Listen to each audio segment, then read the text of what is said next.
ನಮಸ್ಕಾರ ಸ್ನೇಹಿತರೆ, ನಿಮಗೆಲ್ಲ ಮಮತೆಯ ಜೀವನಕ್ಕೆ ಮಮತೆಯ ಸ್ವಾಗತ. ನಾನು ಮಮತಾ ಶಂಕರಿ. ಈಗ ಸೆಕೆ ಸಮಯ, ಬೇಸಿಗೆಯಲ್ಲಿ ಏನಾದರೂ ತಂಪಾಗಿ ಕುಡಿಬೇಕು ಅನಿಸುತ್ತೆ. ಅದಕ್ಕೆ ಕೂಲಾಗಿ ಒಂದು ಮಿಲ್ಕ್ ಶೇಕ್ ಮಾಡೋಣ ಅಂತ ಇದ್ದೀನಿ. ತಂಪಾಗಿ ತುಂಬ ರುಚಿಯಾದಂತಹ milk shake, banana milk shake. ಅದು ಕಸ್ಟರ್ಡ್ ಫ್ಲೇವರಲ್ಲಿ ಇರುತ್ತೆ. ಕಸ್ಟರ್ಡ್ ಫ್ಲೇವರಲ್ಲಿ ತುಂಬ ರುಚಿಯಾಗಿರುತ್ತೆ. ಖಾಲಿ ಮಿಲ್ಕ್ ಶೇಕ್ಗಿಂತ ಕಸ್ಟರ್ಡ್ ಫ್ಲೇವರು ಮಿಲ್ಕ್ ಶೇಕು ಇನ್ನೂ ಚೆನ್ನಾಗಿರುತ್ತೆ. ಅದಕ್ಕೆ ಚಿಯಾ ಸೀಡ್ ಕೂಡ ಹಾಕ್ತಾಯಿದ್ದೀನಿ. ಅದನ್ನು ತುಂಬ ರುಚಿಯಾಗಿರುತ್ತೆ. ಸೆಕೆಗೆ, ಬೇಸಿಗೆಗೆ, ಬಿಸಿಲಿರುವಾಗ ಮಧ್ಯಾಹ್ನದ ಹೊತ್ತಿಗೆಲ್ಲ ಕುಡಿಯೋದು ತುಂಬ ಚೆನ್ನಾಗಿರುತ್ತೆ. ಮನೆಯಲ್ಲೇ ಮಾಡಿ ಕುಡಿಬಹುದು ನೀವು. ಹೊರಗಡೆ ಹೋದರೆ ತುಂಬ ಕಾಸ್ಟ್ಲಿ ಇರುತ್ತೆ. ಇದು ನನ್ನ ಮನೆಯಲ್ಲೇ ಫ್ರೆಶ್ ಆಗಿ ಮಾಡಿರೋವಂಥದ್ದು, ಹಾಲಲ್ಲಿ ತುಂಬ ಚೆನ್ನಾಗಿರುತ್ತೆ. ನೀವು ಮಾಡಿ ನೋಡಿ, ತುಂಬ ಸುಲಭವಾಗಿ ಕೂಡ ಮಾಡ್ಬೋದು. ಚಿಯಾ ಸೀಡ್ ಹಾಕ್ಕೊಂಡ್ರೆ ಇನ್ನೂ ಚೆನ್ನಾಗಿರುತ್ತೆ. ಅದು ಬಾಯಿಗೆ ಸಿಕ್ಕಿದಾಗ ಚೆನ್ನಾಗಿರುತ್ತೆ. ಚಿಯಾ ಸೀಡ್ ಹಾಕಿ ಮಾಡ್ತಾಯಿದ್ದೀನಿ ಇಲ್ಲಿ. ಆರೋಗ್ಯಕ್ಕೂ ತುಂಬ ಒಳ್ಳೆಯದು. ಬಾಳೆಹಣ್ಣು ಪೌಷ್ಟಿಕ ಇದೆ ಅಂತ ನಿಮ್ಗೆ ಗೊತ್ತೇ ಇದೆ. ಅದೇ ರೀತಿ ಹಾಲೂ ಆರೋಗ್ಯಕ್ಕೆ ಒಳ್ಳೆಯದು. ಅದನ್ನು ನೀವು ಮಾಡಿ ನೋಡಿ, ಗೊತ್ತಾಗತ್ತೆ ಹೇಗೆ ಮಾಡೋದು ಅಂತ ನೋಡೋಣ. ಇದಕ್ಕೀಗ ಫಸ್ಟು 2 ಚಮಚದಷ್ಟು ಚಿಯಾ ಸೀಡನ್ನು ನೆನೆ ಹಾಕ್ತಾಯಿದ್ದೀನಿ. ಒಂದು ಬೌಲಲ್ಲಿ ಹಾಕಿಬಿಟ್ಟು, ನೀರು ಹಾಕಿಬಿಟ್ಟು ನೆನೆ ಹಾಕಿ ಇಟ್ಕೋಬೋದು. ನಿಮಗೆ ಬೇಡ ಅಂದರೆ ಇದು ಉಪಯೋಗಿಸ್ಬೇಕಾಗಿಲ್ಲ. ಹೊರಗಡೆ ಸಿಗುತ್ತೆ ಚಿಯಾ ಸೀಡ್, ಸುಲಭದಲ್ಲಿ ಸಿಗುತ್ತೆ ಎಲ್ಲ ಅಂಗಡಿಗಳಲ್ಲಿ, ಮಾಲ್ಗಳಲ್ಲಿ. ನಿಮಗೆ ಬೇಡ, ಇಷ್ಟ ಇಲ್ಲ ಅಂದರೆ ಬಿಡ್ಬೋದು. ಆದರೆ ಹಾಕಿದರೆ ಚೆನ್ನಾಗಿರುತ್ತೆ. ಕುಡಿಯುವಾಗ ಮಧ್ಯದಲ್ಲಿ ಬಾಯಿಗೆ ಸಿಗುತ್ತಲ್ಲ ಚಿಯಾ ಸೀಡು, ಚೆನ್ನಾಗಿರುತ್ತೆ. ಆದ್ದರಿಂದ ಅದನ್ನು ಆ ರೀತಿ ನೀರಲ್ಲಿ ನೆನೆ ಹಾಕಿ ಮಿಕ್ಸ್ ಮಾಡಿ ಸೈಡಲ್ಲಿ ಇಟ್ಕೊಂಬಿಡಿ. ಒಂದು ಅರ್ಧ ಗಂಟೆ ನೆನೆ ಹಾಕಿದರೆ ಚೆನ್ನಾಗಿ ನೆನೆಯುತ್ತೆ. ಈಗ ಇನ್ನೊಂದು ಬೌಲಲ್ಲಿ ಒಂದು 2 ಚಮಚದಷ್ಟು ಕಸ್ಟರ್ಡ್ ಪೌಡ್ರ್ ತಗೊಂಡಿದ್ದೀನಿ. ಇದು 1 ಲೀಟರ್ ಹಾಲಿಗೆ 2 ಚಮಚದಷ್ಟು ಕಸ್ಟರ್ಡ್ ಪೌಡ್ರ್ ತೊಗೊಳ್ತಾ ಇದ್ದೀನಿ. ಯಾಕೆಂದರೆ ತೆಳ್ಳಗೆ ಮಾಡ್ತಾಯಿದ್ದೀನಿ, ಹೆಚ್ಚು ದಪ್ಪ ಆಗಿ ಮಾಡಲ್ಲ. ಅದನ್ನು ಬಾಳೆಹಣ್ಣು ಹಾಕಿದಾಗ ದಪ್ಪ ಆಗುತ್ತಲ್ವ, ಆದ್ದರಿಂದ ಇದು ಫ್ಲೇವರ್ಗೋಸ್ಕರ ಇರೋದು. ಕಸ್ಟರ್ಡ್ ಪೌಡ್ರು ಹೊರಗಡೆ ಸಿಗತ್ತೆ ಮಾರ್ಕೆಟಲ್ಲಿ, ವೆನಿಲ್ಲಾ ಫ್ಲೇವರಲ್ಲಿ. ಅದನ್ನು ತಣ್ಣಗಿನ ಹಾಲಲ್ಲಿ ಚೆನ್ನಾಗಿ ಈ ಥರ ಕದಡಿ ಇಟ್ಕೋಬೇಕು, ಇಲ್ಲಾಂದರೆ ಅದು ಗಂಟುಗಳಾಗುತ್ತೆ ಆಮೇಲೆ. ಅದರಿಂದ ಫಸ್ಟೇ ಅದನ್ನು ತಣ್ಣಗಿನ ಹಾಲಲ್ಲಿ ಮಿಕ್ಸ್ ಮಾಡಿ ಈ ಥರ ನೈಸ್ ಪೇಸ್ಟ್ ಮಾಡಿ ಸೈಡಲ್ಲಿ ಇಟ್ಕೋಬೇಕು. 1 ಲೀಟ್ರ್ ಹಾಲಿಗೆ 2 ಚಮಚ ತೊಗೊಂಡಿರೋದು ನಾನು. ಕಡಿಮೆ ಹಾಲಾದರೆ ಕಡಿಮೆ ತೊಗೋಬೋದು. ನಾನೀಗ 1 ಲೀಟ್ರ್ ಹಾಲಲ್ಲಿ ಮಾಡ್ತೀನಿ, ಆದರೆ ಅಷ್ಟನ್ನು ಸ್ಮೂದಿ ಮಾಡ್ತಾಯಿಲ್ಲ ಅಥವಾ ಮಿಲ್ಕ್ ಶೇಕ್ ಮಾಡ್ತಾಯಿಲ್ಲ. ನಾನು ಅದರಲ್ಲಿ ಸ್ವಲ್ಪನೇ ಮಾಡ್ತಾಯಿರೋದು. ಫಸ್ಟ್ ಹಾಲು ಮಾತ್ರ 1 ಲೀಟ್ರನ್ನು ಮಾಡ್ತಾಯಿದ್ದೀನಿ. ಅದರಿಂದ 2 ಚಮಚ ತೊಗೊಂಡಿದ್ದೀನಿ ಇಲ್ಲಿ ಕಸ್ಟರ್ಡ್ ಪೌಡ್ರು. ನೀವು ಕಡಿಮೆ ಹಾಲು ಬಿಸಿ ಮಾಡೋದು ಅಂದರೆ ಕಡಿಮೆ ತೊಗೊಳ್ಳಿ. ಈಗ 1 ಲೀಟ್ರ್ ಹಾಲು ಉಳಿದಿರೋದೆಲ್ಲ ಇದೆ, ಅದಕ್ಕೆ 4 ಚಮಚ ತೊಗೊಂಡಿದ್ದು ಬಿಟ್ಟರೆ 1 ಲೀಟ್ರ್ ಹಾಲನ್ನು ಕುದಿಸ್ತಾ ಇದ್ದೀನಿ. ಅದಕ್ಕೆ 2 ಕಪ್ಪಿನಷ್ಟು ಸಕ್ಕರೆ ಹಾಕ್ತಾಯಿದ್ದೀನಿ. ನಿಮಗೆ ಸಿಹಿ ಎಷ್ಟು ಬೇಕೋ ಅಷ್ಟು ಹಾಕ್ಕೊಳ್ಳಿ. ನಿಮ್ಮ ಸಿಹಿ ಹೊಂದ್ಕೊಂಡು ಸಕ್ಕರೆ ಇರತ್ತೆ. ನಿಮಗೆ ಹೆಚ್ಚು ಬೇಕು ಅಂದರೆ ಹೆಚ್ಚು ಹಾಕ್ಕೋಬೋದು, ಕಡಿಮೆ ಬೇಕು ಅಂದರೆ ಕಡಿಮೆ ಹಾಕ್ಕೋಬೋದು. ಈ ಥರ ಫಸ್ಟಿಗೆ ಸಕ್ಕರೆ ಹಾಕಿಬಿಟ್ಟು ಸ್ಪೂನಲ್ಲಿ ಈ ಥರ ಮಿಕ್ಸ್ ಮಾಡ್ತಾ ಕೈ ಆಡಿಸ್ತಾ ಹಾಲು ಕುದಿಸ್ಬಿಡಿ, ಇಲ್ಲಾಂದರೆ ತಳ ಹತ್ಕೊಳ್ಳುತ್ತೆ. ಅದರಿಂದ ಹೈ ಫ್ಲೇಮಲ್ಲಿ ಕುದಿಸ್ಬೋದು. ನೀವು ಕೈಯಲ್ಲಿ ತಿರುಗ್ತಾ ಇದ್ದೀರಲ್ವ, ಅದರಿಂದ ಮೇಲೆ ಬರಲ್ಲ ಅಷ್ಟು ಬೇಗ, ನಿಮ್ಗೆ ಗೊತ್ತಾಗತ್ತೆ. ಅದರಿಂದ ಸ್ವಲ್ಪ ಹೈ ಫ್ಲೇಮಲ್ಲಿ ಇಟ್ಟು ಬೇಗ ಮಾಡ್ಬೋದು.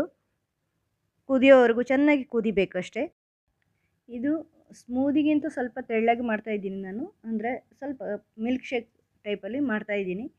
ಆದ್ದರಿಂದ ಈ ಕಸ್ಟರ್ಡು ಹೆಚ್ಚು ದಪ್ಪ ಆಗೋ ಥರ ಮಾಡ್ತಾಯಿಲ್ಲ. ನೋಡಿ, ಈಗ ಹಾಲು ಕುದಿದಿದೆ. ಹಾಲು ಕುದಿದಾಗ ಸಿಮ್ಮಿಗೆ ಹಾಕ್ಕೊಳ್ಳಿ. ಅದು ಫ್ಲೇಮ್ ಚಿಕ್ಕದು ಮಾಡ್ಕೊಳ್ಳಿ, ಇದು ಉರಿ. ಆಮೇಲೆ ಒಂದು ಕೈಯಲ್ಲಿ ತಿರುತ್ತಾ ಈ ಕಸ್ಟರ್ಡನ್ನು ಮಿಕ್ಸ್ ಮಾಡಿ ಚೆನ್ನಾಗಿ ಹಾಕ್ಕೊಳ್ಳಿ. ಚೆನ್ನಾಗಿ ಕಲಿಸ್ಬಿಟ್ಟು ಈ ಥರ ಸೇರಿಸ್ಕೊಂಡು ಕೂಡಲೇ ಈ ಥರ ತಿರುಗಿಸ್ಕೋಬೇಕು, ಇಲ್ಲಾಂದರೆ ಗಂಟುಗಳಾಗುತ್ತೆ. ಒಂದು ಕೈಯಲ್ಲಿ ತಿರುತ್ತಾ ಇನ್ನೊಂದು ಕೈಯಲ್ಲಿ ಹಾಕ್ಕೊಳ್ಳಿ.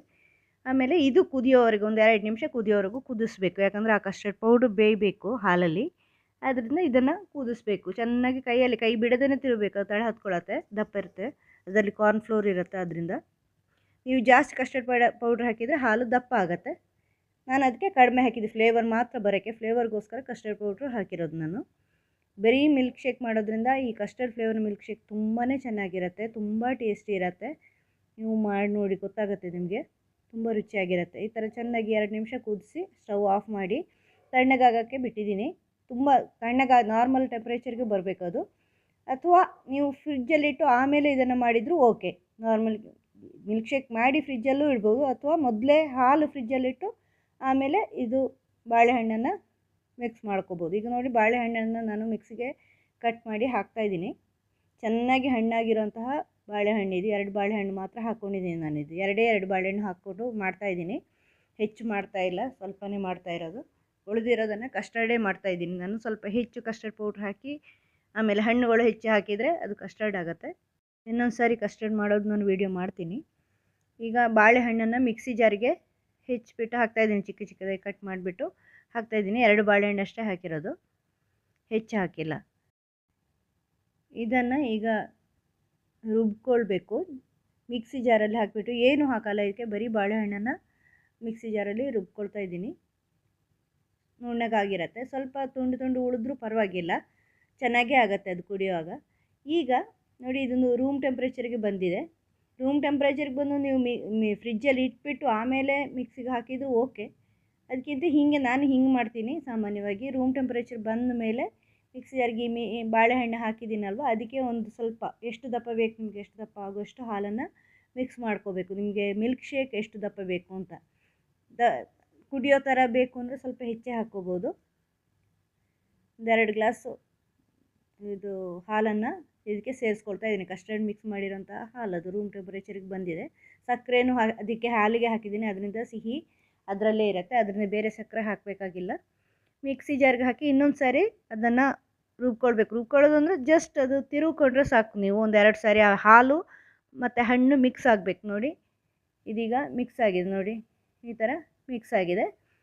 ನಿಮಗೆ ಇನ್ನೂ ತೆಳ್ಳಗೆ ಬೇಕು ಅಂದರೆ ಸ್ವಲ್ಪ ಹಾಲು ಸೇರಿಸ್ಕೋಬೋದು, ಇಲ್ಲಾಂದರೆ ಕಡಿಮೆ ಅಂದರೆ ದಪ್ಪಕ್ಕೆ ಇಟ್ಕೋಬಹುದು.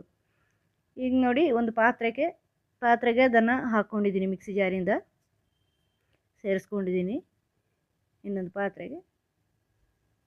ಇದನ್ನು ನಾನು ಫ್ರಿಜ್ಜಲ್ಲಿ ಇಡ್ತೀನಿ. ಈಗ ನಾನು ಅದು ರೂಮ್ ಟೆಂಪ್ರೇಚರಲ್ಲಿದ್ದ ಹಾಲನ್ನು ಮಾಡಿದ್ದು, ಫ್ರಿಜ್ಜಲ್ಲಿಟ್ಟು ತಂಪಾಗಿದೆ, ಈಗ ತುಂಬ ತಂಪಾಗಿದೆ. ಈಗ ನೋಡಿ, ಇದು ಚಿಯಾ ಸೀಡ್ ಕೂಡ ಚೆನ್ನಾಗಿ ನೆನೆದಿದೆ.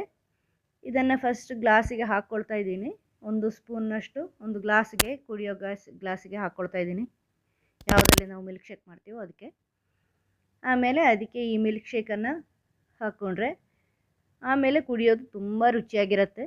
ನೋಡಿ, ಮಿಲ್ಕ್ ಶೇಕನ್ನು ಸೇರಿಸ್ಕೊಳ್ತಾ ಇದ್ದೀನಿ. ಇದು ಫ್ರಿಜ್ಜಲ್ಲಿಟ್ಟು ತಂಪಾಗಿದೆ, ಈಗ ತುಂಬ ಚೆನ್ನಾಗಿದೆ, ತುಂಬ ರುಚಿಕರವಾಗಿದೆ. ಅದನ್ನು ಚೆನ್ನಾಗಿ ಮಿಕ್ಸ್ ಮಾಡ್ಕೊಳ್ಳಿ, ಯಾಕಂದರೆ ಚಿಯಾ ಸೀಡ್ ಅಡಿಯಲ್ಲಿ ನಿಂತ್ಕೊಂಡಿದೆ ಅಲ್ವಾ, ಅದರಿಂದ ಅದನ್ನು ಸ್ವಲ್ಪ ಮಿಕ್ಸ್ ಆಗೋಷ್ಟು ಮಿಕ್ಸ್ ಮಾಡ್ಕೊಳ್ಳಿ. ಈ ಥರ ಮಿಕ್ಸ್ ಮಾಡ್ಕೊಂಡ್ಮೇಲೆ ಇನ್ನೊಂದು ಗ್ಲಾಸ್ ಬೇಕು ಅಂದರೆ ಇನ್ನೊಂದು ಗ್ಲಾಸಲ್ಲೂ ಹಾಕ್ಕೊಳ್ಳಿ. ಬೇಕಾದ್ರೆ ಮೇಲಿಂದ ಕಡಿಮೆ ಆಯಿತು ಚಿಯಾ ಸೀಡ್ ಅಂದರೆ ಸ್ವಲ್ಪ ಹೆಚ್ಚು ಮೇಲಿಂದ ಹಾಕ್ಕೋಬೋದು, ಚೆನ್ನಾಗಿರುತ್ತೆ. ಕುಡಿಯುವಾಗ ಅದು ಬಾಯಿಗೆ ಸಿಕ್ಕೊಂಡ್ರೆ ಚೆನ್ನಾಗಿರುತ್ತೆ.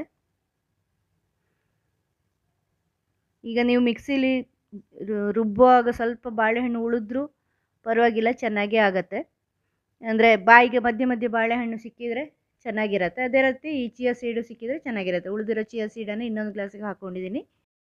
ಅದೇ ರೀತಿ ಉಳಿದಿರೋ ಹಾಲನ್ನು ಕೂಡ ಇನ್ನೊಂದು ಗ್ಲಾಸಿಗೆ ಸೇರಿಸ್ಕೊತಿದ್ದೀನಿ. ಸ್ವಲ್ಪ ಬಾಳೆಹಣ್ಣು ಇದೆ ಅದರಲ್ಲಿ, ಚೆನ್ನಾಗೇ ಆಗುತ್ತೆ, ಕುಡಿಯೋವಾಗ ಬಾಯಿಗೆ ಸಿಗುತ್ತಲ್ವ, ಚೆನ್ನಾಗೇ ಆಗುತ್ತೆ. ಚೆನ್ನಾಗಿ ಮಿಕ್ಸ್ ಮಾಡ್ಕೊಳ್ಳಿ. ತುಂಬ ರುಚಿಯಾದ ಬನಾನಾ ಮಿಲ್ಕ್ ಶೇಕ್ ರೆಡಿ ಆಯಿತು. ಅದು ಕಸ್ಟರ್ಡ್ ಫ್ಲೇವರ್ನ banana milk shake. Plain milk ಶೇಕ್ಗಿಂತ ಕಸ್ಟರ್ಡ್ ಫ್ಲೇವರು ತುಂಬ ಚೆನ್ನಾಗಿರುತ್ತೆ, ತುಂಬ ರುಚಿಯಾಗಿರುತ್ತೆ. ಆರೋಗ್ಯಕ್ಕಂತೂ ತುಂಬ ಒಳ್ಳೆಯದು. ಬಾಳೆಹಣ್ಣು ಕಾರ್ಬೋಹೈಡ್ರೇಟ್ಸ್ ಎಲ್ಲ ಇದೆ ಅದರಲ್ಲಿ, ಎಲ್ಲ ಅಂಶಗಳು ಇದೆ. ಹಾಲಂತೂ ಒಳ್ಳೆಯದು, ಕೇಳಲೇಬೇಡಿ, ಎಲ್ಲ ರೀತಿಯಲ್ಲಿ ಚೆನ್ನಾಗಿರುತ್ತೆ. ತಂಪಿದ್ದಾಗ ಸೆಕೆಗೆ ಕುಡಿಯೋದೂ ತುಂಬ ಚೆನ್ನಾಗಿ ಅನಿಸುತ್ತೆ. ಫ್ರಿಜ್ಜಲ್ಲಿ ಇಟ್ಟು ಕುಡಿಯೋದು ತುಂಬ ಬಾಯಾರಿಕೊಂಡಿದ್ದಾಗ ಎಲ್ಲಾದರೂ ಔಟ್ಸೈಡ್ ಹೋಗಿ ಬಂದು ಮನೆಯಿಂದ ಆಚೆ ಹೋಗಿ ಬಂದರೆ ಚೆನ್ನಾಗಿರುತ್ತೆ. ನೀವು ಮಾಡಿ ನೋಡಿ. ಮುಂದಿನ ವಿಡಿಯೋದೊಂದಿಗೆ ಭೇಟಿಯಾಗೋಣ. Thank you.